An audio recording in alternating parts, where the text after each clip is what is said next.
ನಾನು ನಿನ್ನ ಆತ್ಮಕ್ಕೆ ತಪ್ಪಿಸಿಕೊಳ್ಳುವ ಹಾಗೆ ಎಲ್ಲಿಗೆ ಹೋಗಲಿ?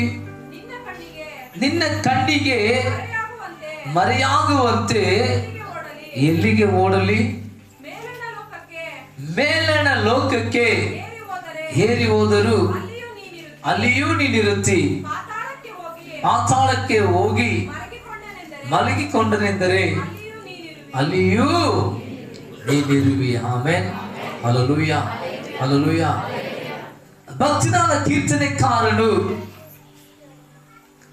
ದೇವರೇ ನಿನ್ನ ಆತ್ಮಕ್ಕೆ ತಪ್ಪಿಸಿಕೊಂಡು ಎಲ್ಲಿಗೆ ನಾವು ಹೋಗಲಿ? ಮೇಲಣ ಲೋಕಕ್ಕೆ ಒಂದು ವೇಳೆ ಹೋದರೂ ಅಲ್ಲಿಯೂ ನೀನಿರುತ್ತಿ.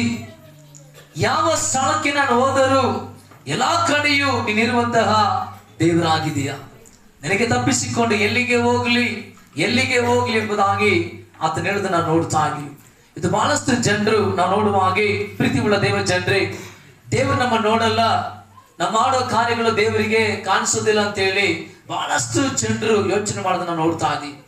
ಪ್ರೀತಿ ಉಳ್ಳ ದೇವ ಜನರೇ, ದೇವರ ಕಣ್ಣುಗಳು ನಮ್ಮನ್ನ ಸದಾ ಕಾಲವು ನೋಡ್ತಾ ಇರ್ತದೆ. ದೇವರ ಕಣ್ಣುಗಳು ನಮ್ಮ ನೋಡ್ತಾ ಇರ್ತದೆ. ದೇವರ ಕಣ್ಣುಗಳು ನಮ್ಮನ್ನ ನೋಡುತ್ತಾ ಇರುತ್ತೆ. ಆದ್ರಿಂದ ಆತನ ಹೇಳ್ತಾ ಇದ್ದಾನೆ, ನಿನ್ನ ಕಣ್ಣುಗಳು ನನ್ನನ್ನ ಯಾವಾಗ ನೋಡಿದ್ವಂತೆ?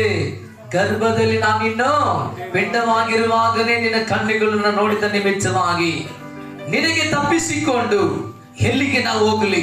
ಮೇಲಣ ಲೋಕಕ್ಕೆ ಹೋದರೂ ಅಲ್ಲಿಯೂ ನೀನಿರುತ್ತಿ. ಪಾತಾಳಕ್ಕೆ ಇಳಿದು ಹೋದ್ರೆ ಅಲ್ಲಿಯೂ ನೀನು ಇರುತ್ತಿ. ನಿನಗೆ ಮರೆಯಾಗಿ ದೇವರೇ ಎಲ್ಲಿಗೆ ನಾನು ಹೋಗಲಿ? ನಿನ್ನ ಕಣ್ಣು ತಪ್ಪಿಸಿ ಎಲ್ಲಿಗೆ ನಾನು ಹೋಗ್ಲಿ ಎಂಬುದಾಗಿ ಆತ ಹೇಳುವ ಕಾರ್ಯಗಳನ್ನ ನೋಡ್ತಾ ಇದ್ದೀವಿ. ಆದ್ರಿಂದ ಯಾರ ಕಣ್ಣಿಗೆ ಮರೆಮಾಚಿ ನಾವು ನಡೆದರೂ ಸಹ ದೇವರ ಕಣ್ಣಿಗೆ ಮರೆಮಾಚಿ ನಡೀಲಿಕ್ಕೆ ಸಾಧ್ಯವಿಲ್ಲ. ದೇವರ ಕಣ್ಣುಗಳು ನನ್ನನ್ನ ನಿನ್ನನ್ನ ಪ್ರತಿ ದಿನವೂ ನೋಡುವಂತದ್ದಾಗಿದೆ. ಆದ್ರಿಂದ ಪ್ರೀತಿ ಉಳ್ಳ ದೇವ ಜನರೇ, ದೇವರು ನಮ್ಮನ್ನ ನೋಡುವುದರ ನಿಮಿತ್ತವಾಗಿ ಬಹಳ ಎಚ್ಚರಿಕೆಯಿಂದ ಈ ಲೋಕದಲ್ಲಿ ನಾವು ಭಯಭಕ್ತಿ ಉಳ್ಳವರಾಗಿ ದೇವರಿಗಾಗಿ ಜೀವಿಸಬೇಕು. ದೇವರ ಕಣ್ಣಿಗೆ ನಮ್ಮ ನೋಡ್ತದೆ ಎಂಬುದಾಗಿ ಹೆದರಿ ಈ ಲೋಕದಲ್ಲಿ ಭಯಭಕ್ತಿ ಉಳ್ಳವರಾಗಿ ನಾವು ದೇವರ ಕಾರ್ಯಗಳಲ್ಲಿ ನಾವು ಜೀವಿಸಬೇಕು. ಆಮೆನ್. ಹಲ್ಲೆಲೂಯಾ.